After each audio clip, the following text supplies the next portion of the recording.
and welcome to the Royal Record here on GB News. I'm Cameron Walker, GB News' Royal Correspondent. And I'm Svar Nanan-Sen, Royal Editor of gbnews.com. And we have a lot coming up for you on today's show. We're going to be talking all about the Princess of Wales's return to Wimbledon and the amazing reaction she got from the crowd, plus how the Queen dealt with some frisky cows.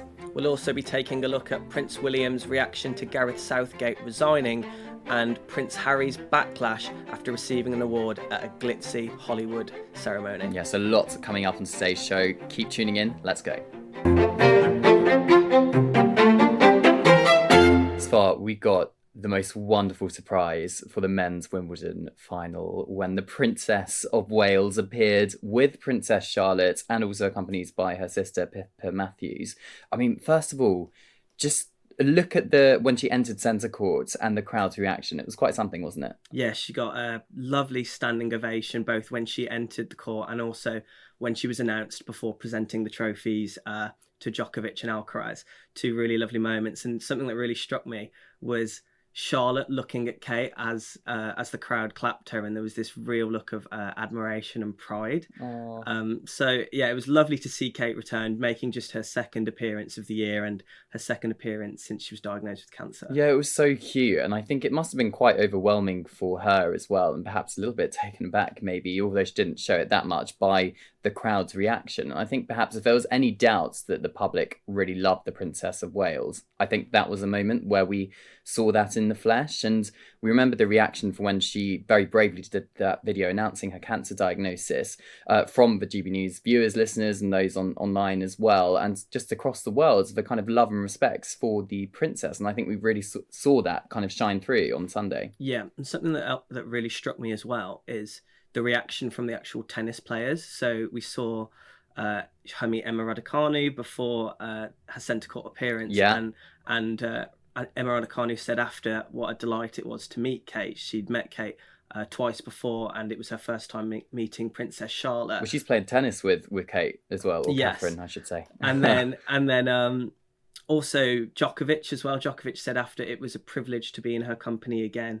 And provided a health update as well, said it was great to see her in good health and that she looked to be in good health. And even Alcaraz, when he was coming forward to receive his Wimbledon trophy, he paused for a moment and kind of bowed his head towards Kate before going and taking the trophy. So there was just a real feeling of respect from the players towards the princess as well. Yeah, and of course Alcaraz is Spanish. He has his own king, and yet he was bowing to British royalty, which I thought was amazing. And the day before, obviously the female winner of the singles was Barbora Krejcikova. And although the princess didn't see her play, there was a moment kind of backstage, as it were, with the Princess of Wales and Princess Charlotte. And Barbora actually gifted her winning racket to Princess Charlotte. And the Princess of Wales revealed that Charlotte had been practicing her tennis on that Saturday. So it looks like Princess Charlotte's a keen tennis player herself. So it must have been a pretty amazing moment for her. Yeah, and something else that was quite interesting was that Pippa accompanied them. So that was just Pippa's second public appearance since Kate's cancer diagnosis. Her first one came just 2 days prior, on the Friday of Wimbledon. Do you think there's why do you think Pippa's suddenly started to make public appearances now? Well, I think what it does show is the Middleton family, as in Catherine's family, are very much rallying around her, and you can see the love and support that side of the family give the Princess of Wales, and has given her throughout her first major abdominal surgery and then of course a subsequent cancer diagnosis as well. There was that not very nice paparazzi shot of the princess and her mother in the car near Windsor of intruding on their private life, but we saw that there was a family unit there. And now of course we've got Pippa kind of accompanying her as well. And I think in the absence of the princess having kind of official ladies in waiting, as perhaps she would have done in years gone by, it's nice to see people that she trusts and who she's close to, like her sister Pippa, kind of rallying around her, and the younger generation, of course. Princess Charlotte's there too. Yeah. Somebody who wasn't there was Prince George, because he was in Germany with William to watch England's heartbreaking defeat to Spain in the Euro 2024 final. Father-son time and daughter-mother time as well. Yeah. There was a lot that went on after that, wasn't there? I can hear you're still kind of very upset about this England defeat. I'm not over it. Yeah, it's going to take some time. But the King Anne Williams sent Gareth Southgate public messages after the match, and then since that, Southgate has decided to resign. And Williams sent another message to him. He said, "I'm sending this not as the president of the Football Association, but as an England fan. Thank you for creating a team that stands shoulder to shoulder with the world's finest into 2024." Yeah. And yeah, I think that really summed up the sentiment towards Southgate from England fans. When he took over, we just lost to Iceland in the last 16 of Euro 2016. And you know, the squad and the feel around England needed a complete revamp. Southgate came in. We were knocked out in the semi-finals of the World Cup in 2018. We made it to the finals and lost to Italy on penalties in Euro 2020. Were knocked out in the quarterfinals of the World Cup in 2022, and then penalties. Yeah, and then made it to the final in Euro 2024. So the feeling around England's changed, and I think Southgate will be remembered fondly, but also as the nearly man who got us so close, but we couldn't quite get over the line. Williams kind of been supporting Gareth Southgate all the way through, and without making this too much about football, there has been also a lot of flack and criticism of Gareth Southgate by some fans, but Prince William's always stuck by him. And I think we saw that when he visited the England training grounds before they went off to Germany for the Euros, where he obviously gave a pep talk to the players. He was very supportive of Gareth Southgate. Throughout the tournament, really, Prince William's been actively kind of tweeting himself on the Kensington Palace official Twitter account. It wasn't a staff member doing it. It was him, because he signed it off with W, giving his support. And I thought it was really kind of nice that he was, as he said in his statements, that he's supporting Gareth and thanking Gareth as an England fan, rather than his official role as a president of the FA, as he points out in his tweet, but also he's the future king. He's the Prince of Wales. But I think it was a lovely dynamic on that final match between Prince George and Prince William. There's some photographs online which show them like properly embracing or losing it when England scored their one and only goal, just screaming and absolute kind of so excited that England scored. And also they were joined by the King of Spain and his youngest daughter as well. So we got that art of soft diplomacy, and also two royal children from two royal households kind of starting to mingle. Perhaps it's starting to build relationships with the next, 2 generations time of the royal family when they eventually are leading. Yeah. And then one royal child who wasn't at England's Euro 2024 defeat or Wimbledon was Prince Louis. Poor Louis. And this has caused quite a stir online, with many calling for justice for Prince Louis.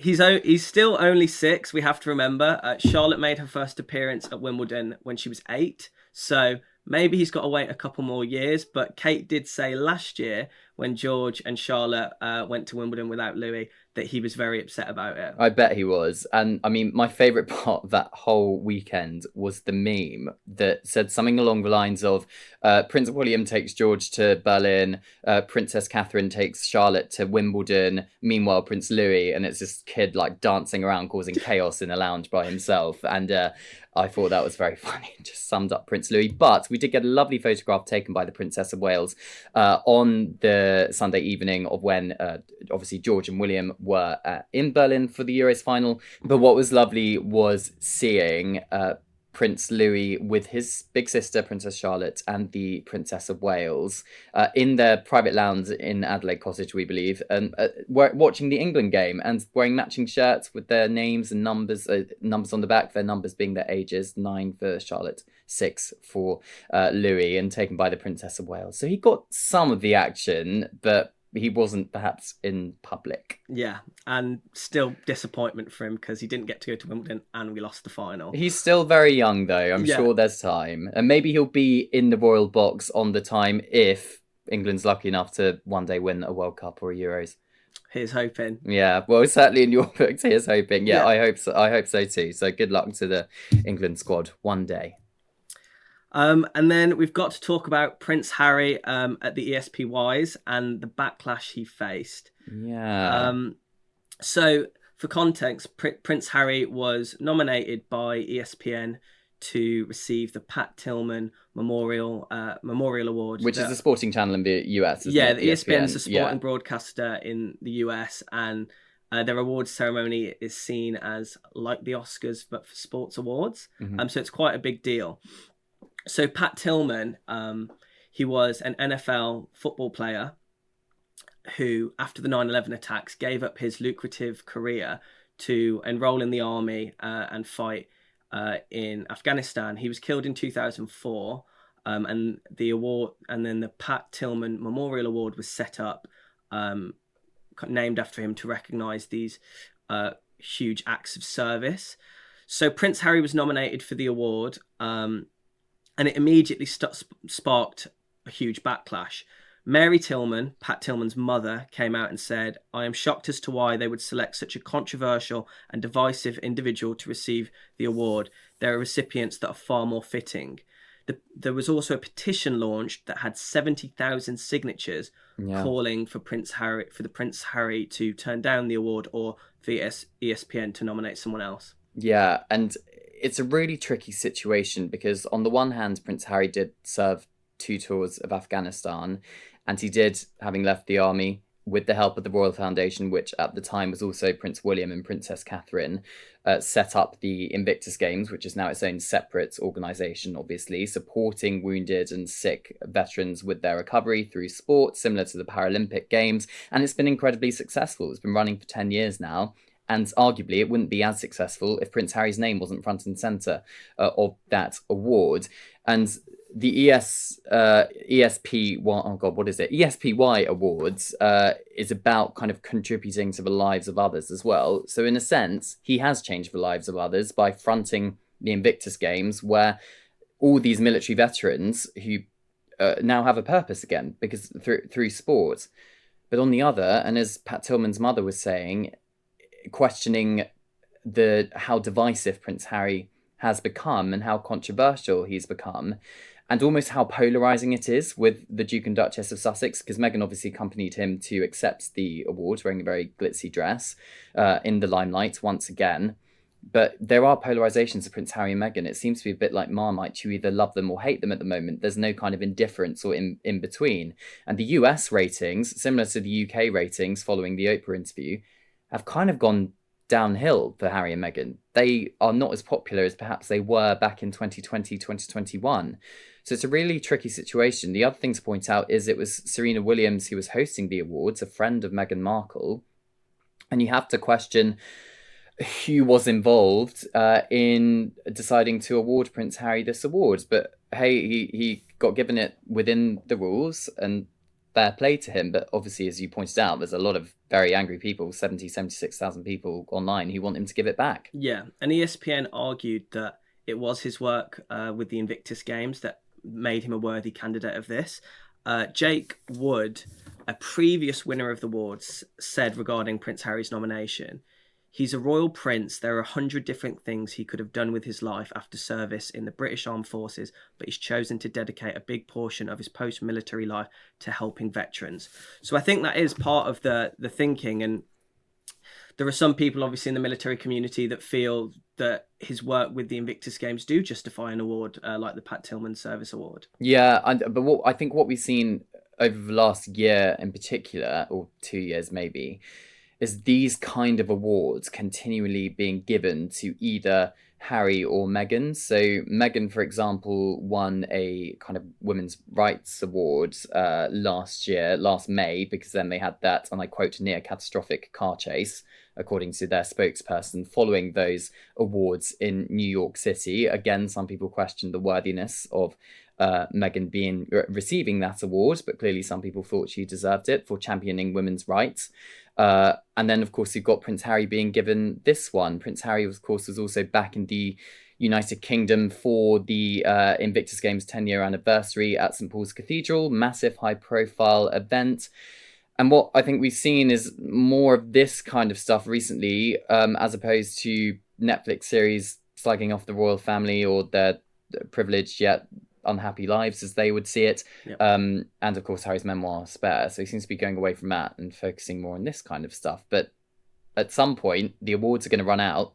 and they're going to need to do more positive action. So we'll have to watch this space. Yeah, and sources close to Harry said that he was left stunned by the reaction to the backlash to him being nominated for this award. But what I did think was interesting was he chose to address Mary Tillman in his acceptance speech, and said, he had respect for her and her family and everything that she's done in campaigning for veterans. And he also said that he was accepting this award not as Prince Harry, but as a representative of the Invictus Games Foundation. So I think that's where his head's at, that the Invictus Games are bigger than him in terms of their impact on the military community. Yeah, and I think, to be honest, it's a lose-lose situation for Harry at this point. I think he's created a lot of kind of enemies or non-fans because of what's happened over the last 4 years. And it's like, whatever he does, no matter how good he is doing with the Invictus Games or whatever prestigious awards he's winning, there's always going to be people at the moment who are going to chastise him for that and get very angry about that. It's like, whatever he does or whatever Meghan does, they can't win.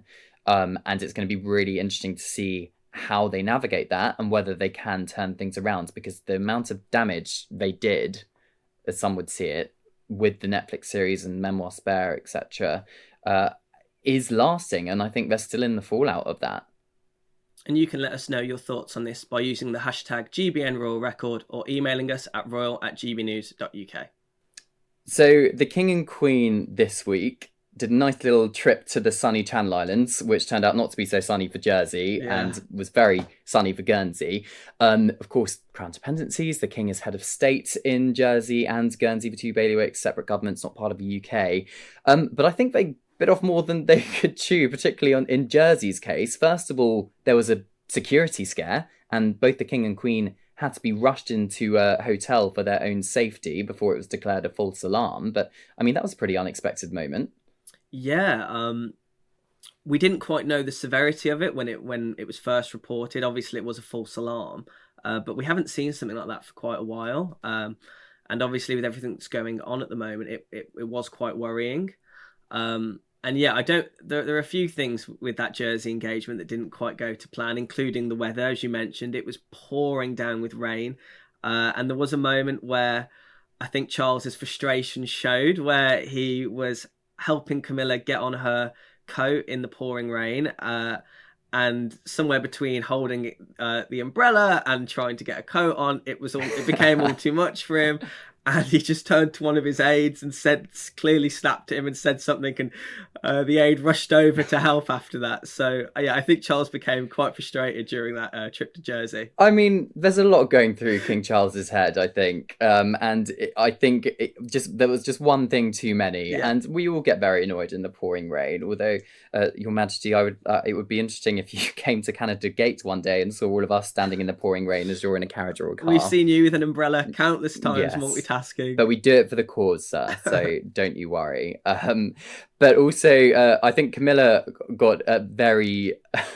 she laughed a lot, I think, when both of them were gifted some Jersey heifers, some cows, to be taken to Highgrove on their estates to be kind of part of a breeding season and create this most amazing part of the produce with farming in Highgrove. Amazing milk, Jersey milk. But two of them got a little bit, one of them at least, got a little bit over excited and decided to mount the other one in front of Queen Camilla, which got a bit of a laugh, didn't it? Yeah, she looked very surprised, but quickly regained composure. But it went viral, didn't it, that moment? Yeah, it certainly did, and I don't think anybody was expecting it. But what I found was really funny is King Charles was in the kind of left-hand side of the frame, and he was so oblivious to what was going on. And he heard everyone laugh, and he kind of turned around and wasn't really sure what was going on, and then lost interest and moved on. It was just funny that he just completely passed him by that particular cow moment. And they also were gifted some, or at least named some Guernsey golden goats as well the following day in Guernsey. Tamsin, I think the goat was called, a kind of royal, giving it this quite rare royal status, which I thought was quite funny. It's all these little traditions I think we see in the Channel Islands, which are quite rare to see. But something else we saw in Guernsey was the Queen having a bandage on her ankle, because I understand that she had a minor sprain on the staircase in Jersey the day before. And to help support her, instead of having a walking stick, which clearly would have created big headlines, because every time a royal uses a walking stick for the first time, everyone's like, oh my God, they're using a walking stick. They must be getting old or injured. She subtly used, very cleverly, I think, an umbrella, a tall umbrella, although it was sunny, but just to help her along the way. Yeah. But then by the time we got to state opening of Parliament, she wasn't wearing it, so clearly it was a very minor sprain. Yeah, we didn't. Camilla's bandage was nowhere to be seen during state opening of Parliament. I think that sums her up. She's an absolute trooper, and for something filled with pomp and pageantry, I don't think a bandage would have particularly fit the look. No, probably not. Since she wore, of course, the amazing one of the diadems. I think it was George IV diadem king wearing his imperial state crowns. Lots of diamonds. Let us know what you thought of the pomp and pageantry of the day, not trooping the colour, state opening of Parliament even, or the trip to the Channel Islands. royal@gbnews.uk or #GBN Royal Record. That's it for this week on the Royal Record. Thank you so much for watching. Remember to stay tuned over the next couple of weeks. We have some really interesting content and royal analysis coming up for you. And don't forget, you can keep up to date with all the latest news by going to gbnews.com/royal or by signing up to the GB News Royal newsletter. Until next time, goodbye. Goodbye.